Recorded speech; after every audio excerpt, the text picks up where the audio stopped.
ويتجنبها الأشقى الذي يصلى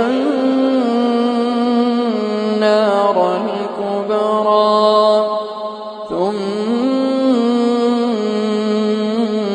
لا يموت فيها ولا يحيا.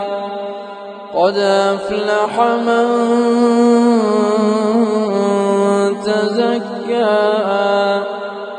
وذكر اسم ربه فصلى بل تؤثرون الحياة الدنيا والآخرة خير